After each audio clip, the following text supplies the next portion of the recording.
What's cracking, people? Angelic Mayhem here. Welcome to another episode of my SimCity 5 video blog.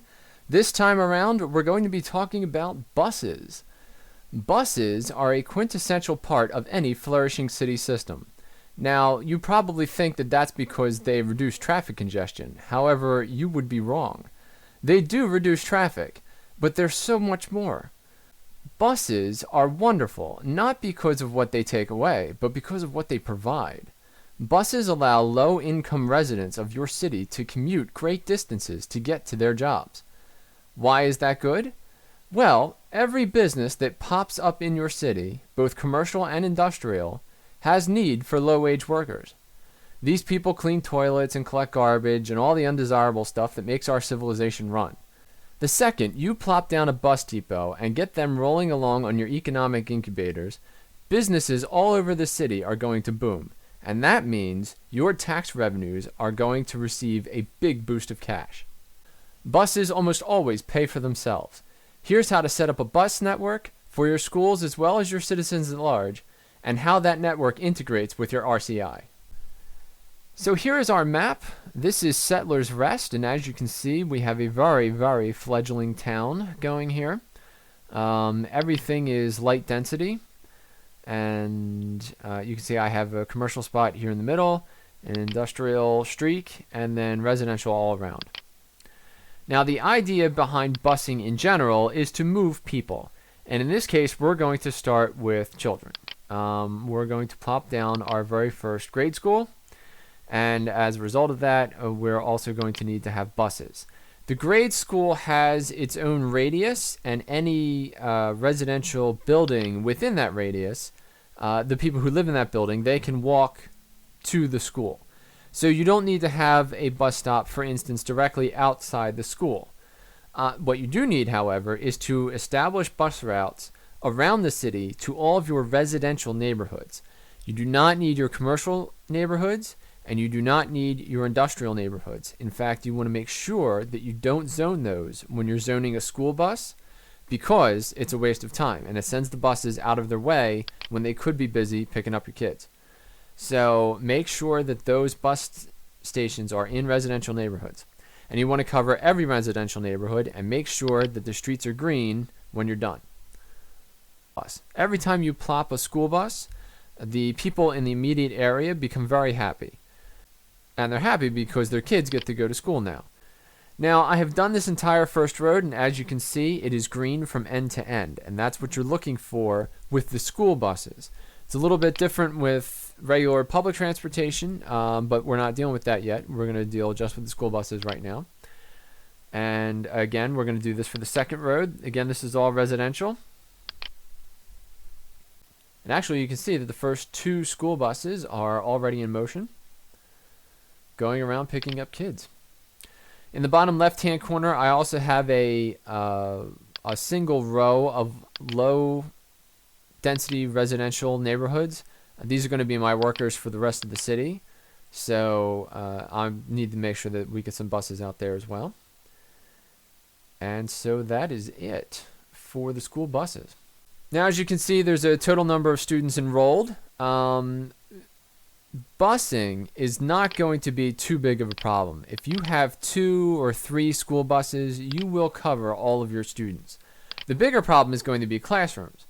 You can pick up 800 students, but only 150 or 500 or 900 of them can go to class at any time based on the number of schools that you have and the number of classrooms that are attached to them.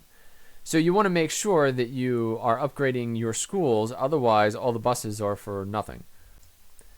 Now from here, we're going to go to regular buses. I'll be back in just a moment. And we're back. So here we are again in Settlers Rest, and as you can see, this particular city has grown quite immensely since the last time you saw it. At this point, we have a large surplus going, and as you can see, we are just beginning the transition from low-density housing to medium-density housing. So now is the perfect time to set up our buses. Alright, now the first thing that we're going to do is we're going to plop down this bus center. And that, of course, is from whence all of our buses originate. And I'm also going to set up 2 park and rides, one at each entrance from the main highway. If there was only one entrance from the main highway, I would do both of them at the same entrance. So you always want to start off with 2. Park and rides are essential as people are coming in from out of town. You want them onto buses. You don't want them adding to the traffic in your city because that's just going to cause trouble. The key here is to make sure that you can get your residential people to your commercial and industrial centers so that they can get to their jobs. By focusing on that, you can make sure that you make the most money out of your busing system. So this is my first residential neighborhood. I'm going to plop one down right there.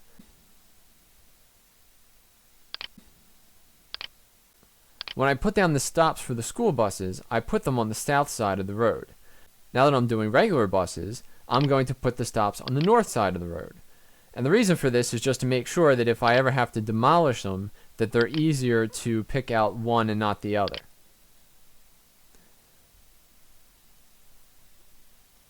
So what I'm going to do, I have set up a series of neighborhoods, and I'm going to place a bus stop right in the middle of each of them.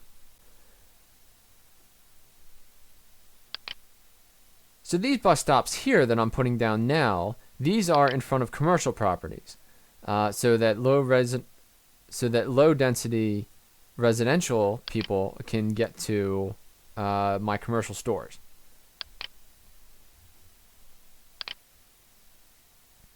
So here again we pull up the zoning map.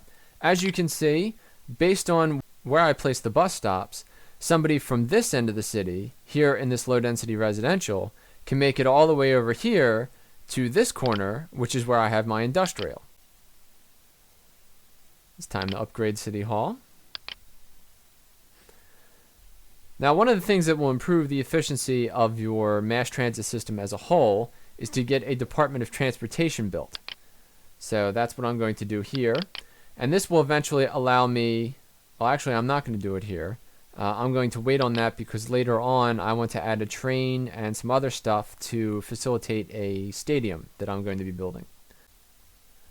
Now, your bus system needs to act in conjunction with your streetcars and your trains and your boats that are all working together to create a network where people can get into your city, through your city, and back out the other side without ever using a car.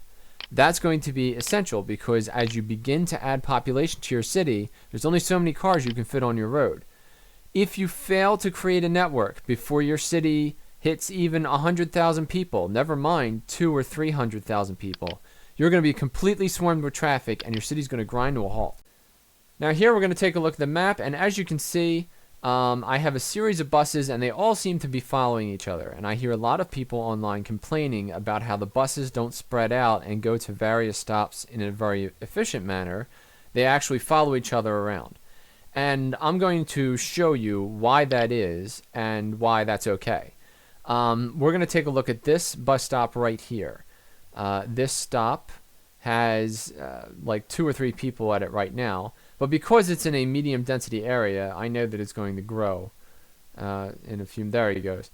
So as you can see, 8, 17, 23, so on and so forth, up to 50 passengers. Now the first bus arrives, but he can't take everyone, so he takes whatever he can and leaves the rest behind. That is why buses follow each other around. They move fast enough to be a group, but because one bus can't take everybody, they have to follow each other around so that the next bus can take a little bit more and the bus after that can take a little bit more. When there aren't 30 or 50 people standing at a bus stop, they do spread out. But it's during those times when they're all packed in together that people complain and they don't understand why that is. But it's actually a good thing that it works out that way. Park and rides, you want to make sure eventually I'm going to need at least 3 on both sides, at both entrances from the highway.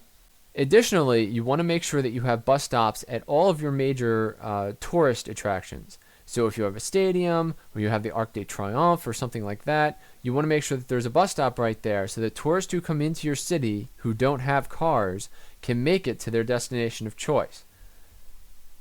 There you have it, people. Thank you for watching another episode of my groundbreaking YouTube series, SimCityversity. You can find the link to my other articles in the description below. Give me a thumbs up or a subscribe if you like this video, and I'll see you later.